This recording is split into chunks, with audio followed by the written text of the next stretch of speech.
puji bagi Allah. Pada kesempatan kali ini saya Uswatul Anisa dengan NIM 180703011, mahasiswi dari Prodi Studi Biologi Fakultas Sains dan Teknologi UIN Araniri. Video ini dibuat untuk memenuhi tugas mata kuliah Biologi Laut dengan dosen pembimbing Pak Ilham Zulfani MSI. Jadi pada kesempatan kali ini saya akan menjelaskan sedikit tentang ocean current atau dikenal dengan arus air laut. Jadi arus air laut ialah pergerakan massa air secara vertikal dan horizontal untuk menuju keseimbangannya. Gerakan air laut ini sangat luas dan terjadi di seluruh lautan dunia. Jadi panjang arus air laut ini ialah bisa mencapai ribuan kilometer dan lebarnya bisa mencapai kurang lebih 200 km. Arus terbagi dua. Yang pertama arus hangat dan kedua arus dingin. Arus hangat ialah arus yang berasal dari ekuator dan mengalir menuju kutub. Sedangkan arus dingin ialah arus yang berasal dari kutub dan menuju ke ekuator. Jadi contoh dari arus air laut ini ialah arus laut hangat yang mengalir di Brazil. Jadi umumnya ocean current ini atau arus air laut ini dinamai sesuai dengan wilayahnya. Contohnya seperti yang saya sebutkan tadi, arus air laut hangat yang mengalir di Brazil disebut arus Brazil. Jadi setiap arus lainnya tuh dinamakan sesuai dengan nama wilayahnya masing-masing. Selanjutnya saya akan menjelaskan arus laut itu dia digerakkan dari berbagai sumber. Jadi arus laut ini didukung oleh beberapa faktor, yaitu yang pertama angin, kemudian pasang surut, yang ketiga perubahan massa jenis air, dan yang terakhir rotasi bumi. Jadi arus laut ini dibagi menjadi dua bidang. Yang pertama arus permukaan dan arus laut dalam.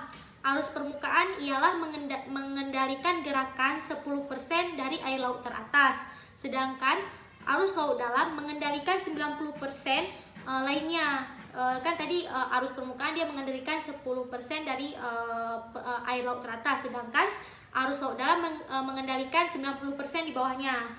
Jadi jika kita bandingkan yaitu 1:9.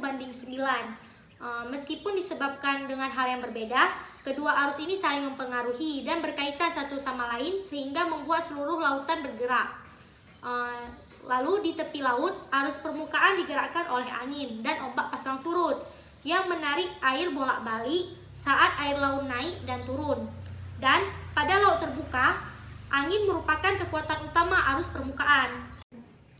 Ketika angin bertiup di atas laut terbuka, maka ia akan menarik lapisan air yang paling atas, yang kemudian menarik air yang di bawahnya, dan bahkan masih di kedalaman 400 meter masih dipengaruhi oleh angin permukaan. Dan jika dilihat secara jauh untuk melihat pola arus permukaan di seluruh dunia, maka akan nampak seperti lingkaran besar yang disebut dengan pilin. Angin mendorong laut di bawah mereka untuk menjadi pilin berputar yang sama dengan arah yang berlawanan. Hal ini disebabkan oleh pengaruh rotasi bumi yang mempengaruhi angin sehingga menimbulkan arus. Selanjutnya arus permukaan laut dalam dipengaruhi oleh perubahan massa jenis. Ketika air menuju kutub utara, suhu air akan semakin rendah dan memiliki konsentrasi garam yang lebih tinggi karena kristal es menahan air dan melepas garam. Air asin yang dingin ini lebih padat sehingga ia tenggelam dan air permukaan yang lebih hangat menggantikannya, menciptakan arus vertikal yang disebut dengan sirkulasi termohalin. Sirkulasi termohalin, air dalam arus permukaan yang digerakkan angin bergabung membentuk jalur yang disebut dengan global conveyor belt. Global conveyor belt ini adalah arus terpanjang di dunia, mengelilingi dunia. Lalu saat air bergerak dari laut dalam ke permukaan air membawa nutrisi bagi mikroorganisme. Namun arus ini hanya bergerak beberapa sentimeter per detik. Selanjutnya yaitu kesimpulan dari materi yang sudah saya jelaskan ini ialah arus air laut ialah aliran air yang bergerak di sepanjang laut dengan jalur tertentu yang mengalir dari samudra ke samudra yang lainnya. Dan arus air laut ini didukung oleh beberapa faktor, dan ada 4 faktor. Yang pertama ialah angin, kedua pasang surut, Yang ketiga perubahan massa jenis air, dan yang keempat rotasi bumi. Terima kasih.